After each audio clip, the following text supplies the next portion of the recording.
Support for Arkansas Week provided by the Arkansas Democrat Gazette, the Arkansas Times, and Little Rock Public Radio.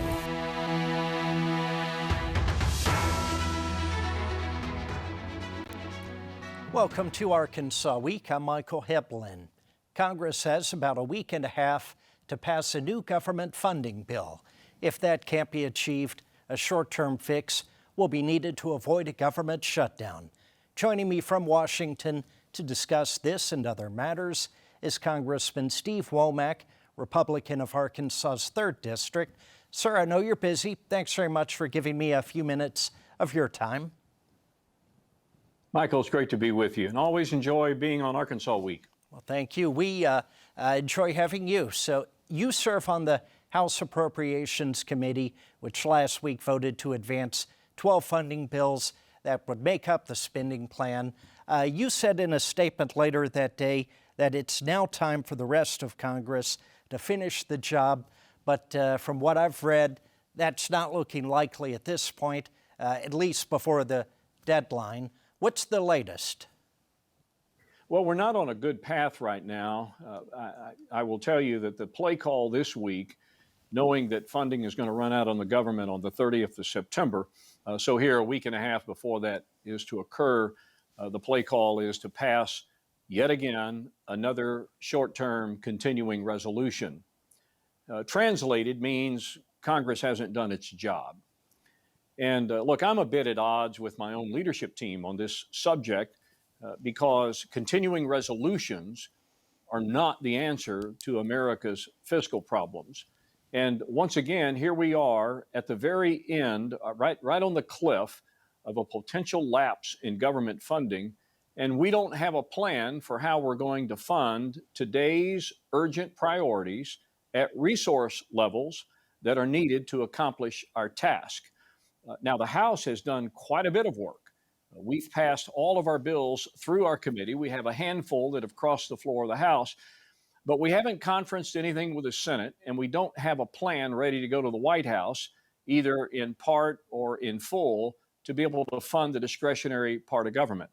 And you know, Michael, I would argue that this is one of the most basic functions of the Congress, to pass a budget and to do annual appropriations. But yet, year after year after year, we continue to kick the can down the road, punt on our obligations, and fund the government at levels right now that are basically 2 years old. And so as a senior appropriator, I will tell you that I'm running out of patience with the Congress. We need to do our job.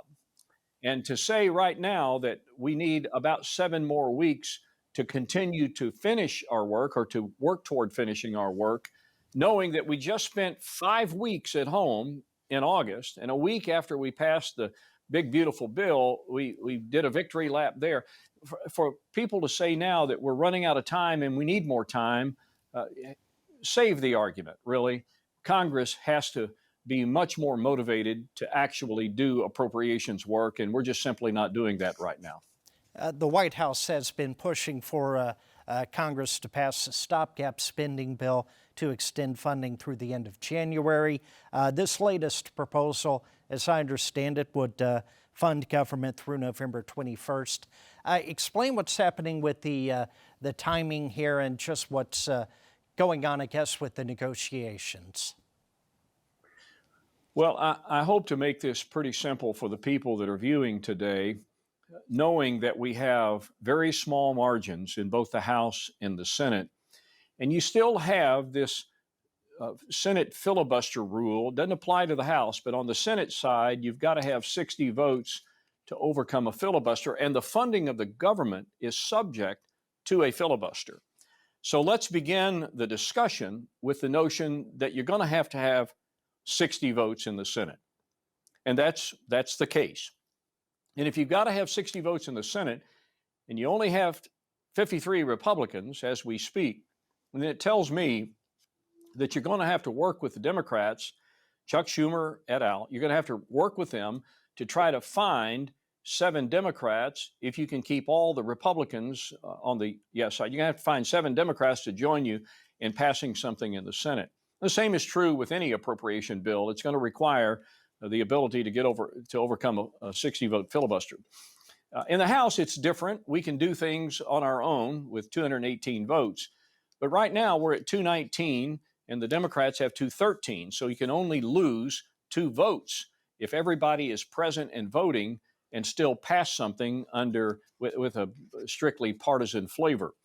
And so here we are today, a couple of days before they're going to expect to put the continuing resolution on the floor. And there's immense pressure right now on Republicans to vote for it so that we can continue our work on appropriations. But here's the bottom line. We're going to kick this thing to November 21st. That's right before Thanksgiving. And so I'm not convinced that much will change between now and then that's going to give us the ability to move anything in appropriations, and we'll be right back where we are today. So I think my argument has been, and I'll have a conference with the speaker. I've already talked to the whip, but my argument is, help me understand what's going to change in the next 7 weeks. And the likelihood is nothing will change. You're still going to have the 60-vote filibuster in the Senate. You're going to have Democrat votes over there. So we're setting ourselves up now for a major battle right before the holidays. And when we get to that point, my prediction is it will say, oh, we're close, we need more time, and we don't need to have a shutdown right before the major holiday season. So let's kick yet another continuing resolution after November 21st, say into the new year. And once you get in to 2026, it becomes very easy for what you started out with as a 7-week CR that turns into a full year CR, and I am adamantly opposed to that strategy. All right, well, on to a crisis for growers. U.S. Agriculture Secretary Brooke Rollins visited Arkansas Monday, speaking in your district at a national conference. This comes as many growers are facing an untenable financial situation. Rollins said direct financial assistance is in the works and will be presented to Congress. Do you know details about what might be proposed? I'm not aware of any details. I do recognize that if we're going to get relief to farmers, and let me tell you, I understand the plight that they have right now. They are getting hammered from all sides, from commodity prices to tariffs to input prices, the high cost of everything. Our farmers, kind of the bread and butter, if you will, of our nation, are just absolutely inundated right now. And I fear that too many more farmers are going to have to throw in the towel and just say we can't make it anymore. That would be devastating, not just to Arkansas, but to the world writ large. So we're going to need to do something for farmers. Now, we did a little bit of work in the big, beautiful bill on reference prices and some other issues, some of the more expensive, non-discretionary issues that would normally happen in a farm bill. But absent a farm bill, we've taken whatever steps we can right now. So if there's going to be relief given to our farmers, it's going to have to come through a supplemental. I've not seen details. I'm not real sure what that will entail, but I will tell you this, that whatever it is, there will be other attempts to kind of ride piggyback on such a measure in order to be able to fund other things that our government is short on right now. We'll see what the details are when they unfold and that we're presented with a plan. But right now, my heart goes out to the people, the production ag people that are moving this country in food and fiber and suffering such a terrible situation right now. And we've got to do anything that we can, anything and everything we can to save them from complete disaster. Okay, well, another matter, the House this week passed a bill that you introduced to protect veterans' access to telemedicine. It now moves to the Senate. What prompted this bill? Well, the fact is, at the end of the year, absent legislation that I've introduced, our veterans are going to lose access to telemedicine. that was installed basically during the COVID pandemic, and the authorization for them to be able to use telemedicine for very important healthcare reasons is going to expire at the end of the year. And so we introduced this measure because time is going to run out on them. And what it simply does, it just makes permanent the fact that our veterans who have sacrificed so much for our country have access, particularly those in rural areas, to telemedicine. And look, our country needs to understand that telemedicine is the wave of the future. And particularly for those veterans who live in the, in the country, in some cases, maybe a couple of hours away from a qualified medical treatment facility, that to not be able to extend the telemedicine concept is essentially denying them the quality of care that I think they so richly deserve for defending our country. So my bill makes it permanent. Now, we had a bill on the floor. It's passed the House. It passed by voice, thankfully. And then it'll go on to the Senate, and hopefully it will be wrapped up in another series of veterans bills that can be signed into law. And we look forward to the day that happens. But our veterans deserve it, and we were honored and privileged to be able to sponsor something that does so much for them. Well, finally, wanted to ask you about the trucking industry, which has been a prolonged freight recession for about 3 years now. And in a moment, I'll be talking with Shannon Newton. But in the time we have left, talk about the legislation you've put forward. And there are actually several pieces, but obviously several trucking industries based in your district. What are your priorities right now? Well, first of all, I chair the Subcommittee on Housing and Transportation, the THUD Subcommittee, as we affectionately call it here in the House. And in that bill, I write the appropriations bill language that provides for all forms of transportation to include trucking and, of course, all the housing programs. A very important bill, and probably, I think, the third most expensive bill that we have in the House behind, of course, defense and maybe labor, health, and human services. But in our bill, one of our priorities, and I'm sure Shannon will talk about this when you have her on, is that we have added $200 million into the mix for dedicated truck parking. When you drive around this country, particularly at dawn and dusk, you can't help but notice the number of trucks because of hours of service performance issues and having to park, for rest periods.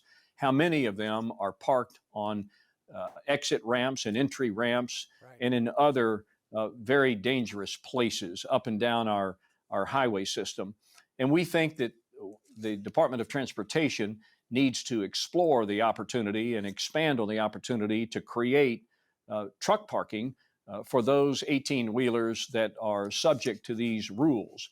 And now that's going to have to be conferenced with the Senate. I don't know where the Senate will be on the issue when we finally get to conference, but I'm hopeful that we can at least provide the lion's share of that money and allow Department of Transportation to do something for our trucking community. Trucks are responsible for the vast majority of the commerce. The items that you're going to consume on a daily basis were usually hauled in by trucks, and the trucking industry is a vital part of the entire national economy. So the things that we can do from a regulatory perspective and also from a funding perspective are quite important to making sure that we have a vital trucking industry and capable of moving goods up and down our interstate highways and into the warehouses and onto the shelves of the stores where our people consume these items. So trucking is, and obviously it's a big part of my district. I've got, a fortune company up there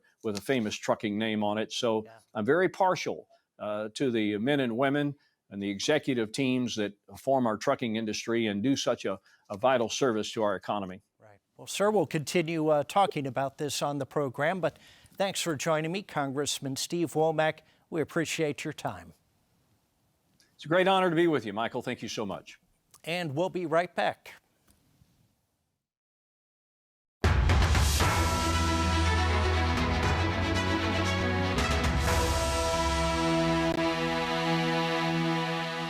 And welcome back. Picking up on a topic we were just discussing with Congressman Womack, The trucking industry is trying to resolve a freight recession that began during the pandemic.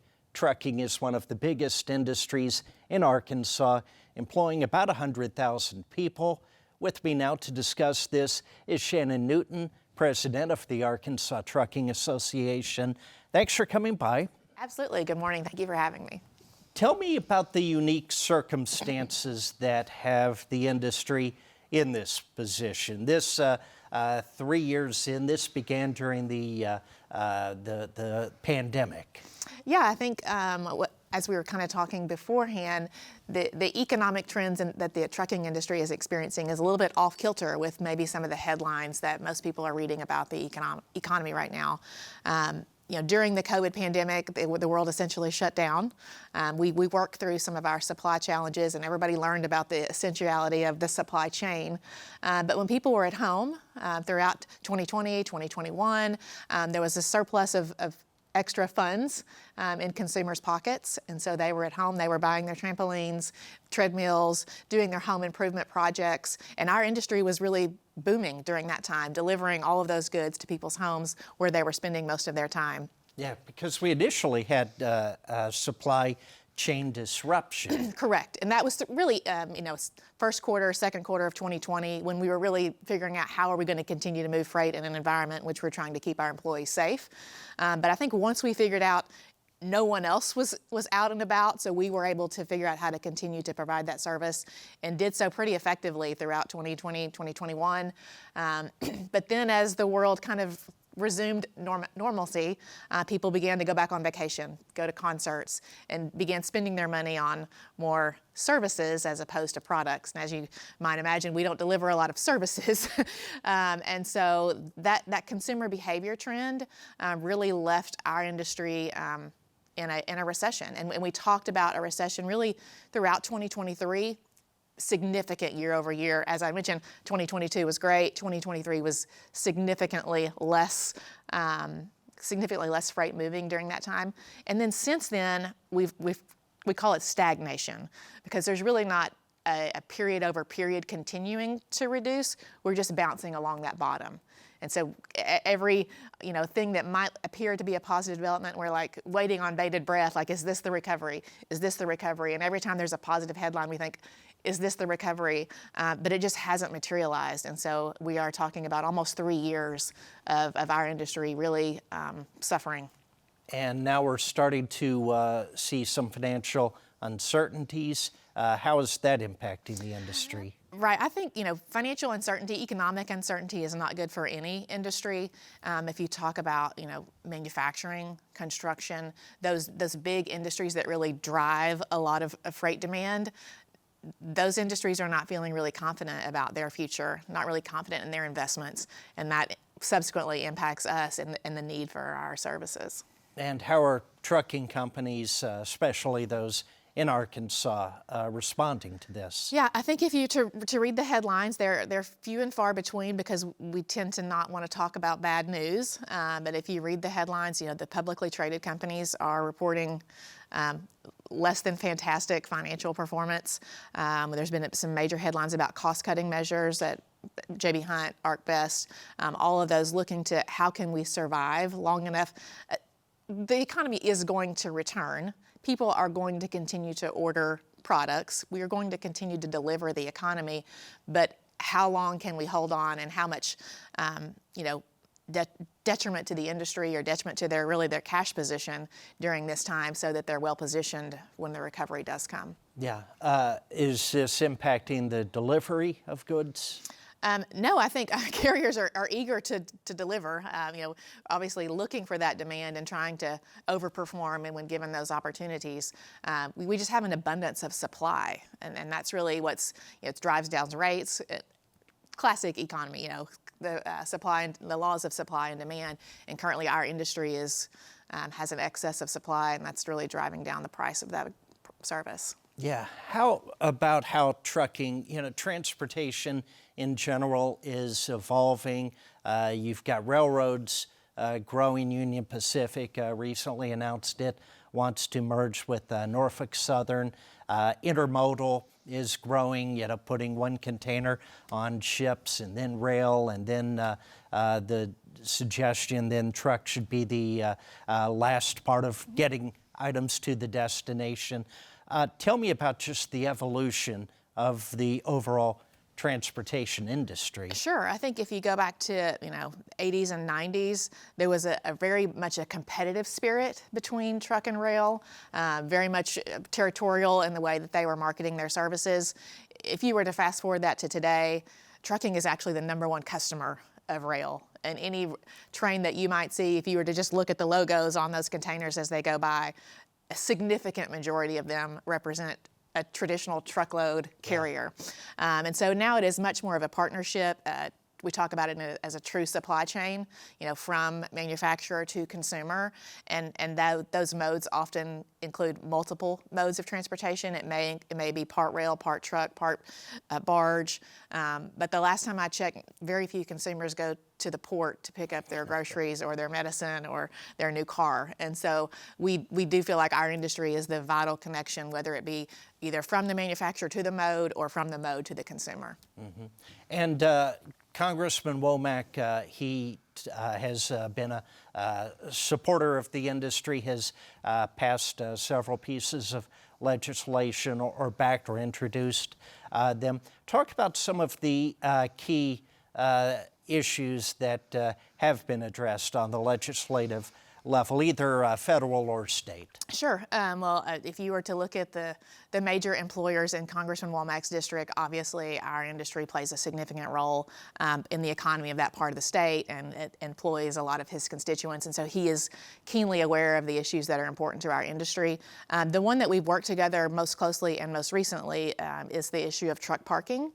And I think that's one of those things it's not very sexy, and people don't get excited about creating additional parking spots. But if you think about the role that the truck driver is playing and how important, we do think it's really important that they're rested. We think it's really important that they have a safe place to get off the road to have that rest. We think it's important that they move efficiently and have a place to rest whenever they're out of hours. We want the environmental concerns. We don't want them driving around looking for parking. So whatever it is that your issue is concerned about, truck parking plays a significant role in that. And when we look at the limited infrastructure dollars that are available, truck parking often falls to the bottom of that priority list. And so having that dedicated source of funding, which is something that Congressman Womack has advocated for, is critically important to our industry, and he knows that and has seen that and recognized that through his legislative efforts. Yeah, it's something I see. I drive every other weekend down to Texarkana, and in the early morning hours, you see it's apparent because their trucks are parked on the sides of on and off ramps on the interstate. Has legislation passed done enough to provide enough spaces? Absolutely not. We are still there is one parking spot for every 11 trucks on the road. And so when you see those drivers pulled off on the shoulder or overflowing from the rest area, that is not where they want to be. They don't feel safe there. That is not where they would choose to park. They don't, that is a option of last resort. And we've put them in that position. They're in a position of, should I continue to drive while I'm out of hours, or should I park in this space that is not ideal? And us as a society have done them a disservice by putting them in that position. And so certainly actually between Little Rock and Texarkana is one of the worst stretches in Arkansas where we have the trucks on the road, but not adequate parking for them to appropriately rest safely. Yeah. What other measures? We saw some things passed in the session this year by the Arkansas General Assembly. Sure. What are some of the key things there, and maybe what needs to be done? Yeah, so we took 4 major priorities into the legislative session. Tort reform or litigation reform was a major issue for us, just the cost of insurance and the litigious environment that we're doing business in, trying to mitigate that risk or at least make it more predictable and fair. Towing reform, which is another thing that people often don't realize is an issue, but when we're involved in either an accident or an incident and require that service in order to get out of the way safely, there's been some lack of regulation on those providers, and so that was a legislative priority for us. CDL regulation, making sure that the issuance of CDLs is done appropriately and that every individual that receives one is deserving of that privilege, and really just kind of protect. We believe that commercial truck drivers are safe and held to a higher standard than regular drivers. I want to make sure that that's consistent, not only in Arkansas, but that's also been elevated to a federal issue. And then cargo theft. We passed some legislation related to defining what cargo theft is. Strategic cargo theft is not necessarily smash and grab, but it's evolved into something a little bit more technology savvy, where the criminals have, gone in and much like phishing. Like we're familiar with receiving the emails of click here to resolve this particular issue, and that has infiltrated our industry, where we have bad actors going in and sending fake emails about wrong delivery points or redirecting a shipment, which ultimately results in it being stolen. And just expecting that maybe, a small percentage will click on it or will bite, but if a few do, that makes it worthwhile. Right, and it has become quite prevalent. I think the cost of the economy just in the Labor Day weekend was over $10 million in strategic cargo theft. So yeah, and that ultimately goes on to the consumer, whether it be insurance or a cost of goods, and that's something we really need to crack down on. Okay, less than a minute to go here, but this was just by chance we scheduled you, but this is National Truck Driver Appreciation Week. What does this mean? It is. There are 3.5 million truck drivers in the United States, and they do a very difficult job delivering the standard of living that we all enjoy and have come to expect. And this is just a week where we set aside to try to do something extra to let them know that we appreciate them. We've had billboards and cookouts and little fun things to try to give them a smile and a pat on the back and appreciate the hard work that they do throughout this week. Well, traditionally, truck driving, it's been known as a difficult job, but one that truck drivers could make a good living with. Is that still the case? That is still the case. Truck drivers in Arkansas make significantly above the average weekly wage for an Arkansan, and so we do take great pride in that and want to recognize them for the work that they do. Shannon Newton, president of the Arkansas Trucking Association. Thanks so much for joining us. Thank you for having me. And I'm Michael Hibblen. We'll see you next time.